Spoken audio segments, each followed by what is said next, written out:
Hello nursing family, तुम्ही JNM किंवा BSc nursing student आहात आणि अभ्यासाचं तर खूप टेन्शन आहे. तर हा व्हिडिओ शेवटपर्यंत नक्की पहा, कारण आपण ह्या व्हिडिओमध्ये बघणार आहोत अभ्यासासाठी लागणाऱ्या स्मार्ट स्टडी टिप्स.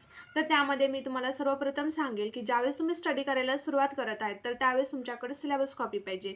यस, तर सिलेबस कॉपीमध्ये काय स्टडी करायचं हा प्रश्न पडला असेल, तर काय करायचं आहे, जे इम्पॉर्टंट टॉपिक्स आहेत ते इम्पॉर्टंट टॉपिक्सला सर्कल करायचं आहे. यस, त्यानंतर नेक्स्ट ज्यावेळेस तुम्ही स्टडी करत आहेत, ते स्टडी करण्यासोबतच तुमच्यासोबत प्रिव्हियस इयरचे क्वेश्चन पेपर पाहिजेत.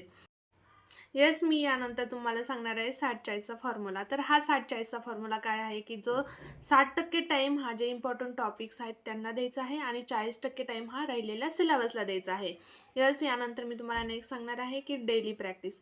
डेली प्रॅक्टिस खूप महत्त्वाची आहे. यामुळं काय होतं, जो आपण स्टडी केलेला आहे, तो स्टडी आपल्या किती लक्षात राहिला आणि आपण तो एक्झाममध्ये कशा पद्धतीने लिहू, याचा आपल्याला एक अंदाज येऊन जातो. यासाठी डेली प्रॅक्टिस करायचं आहे. यानंतर मी तुम्हाला नेक्स्ट सांगणार आहे, की क्वेश्चन्स अटेम्प्ट कसे करायचे. तर क्वेश्चन्स अटेम्प्ट करत असताना काय करायचं आहे, क्वेश्चनचं जे मेन हेडिंग आहे ते हायलाईट व्हायला हवं.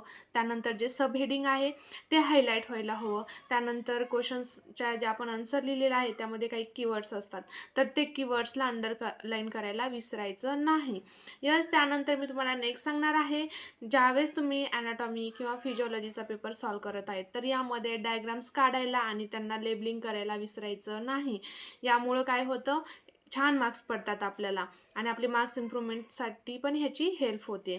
यस, त्यानंतर मी तुम्हाला सांगणार आहे रिव्हिजन फॉर्म्युला.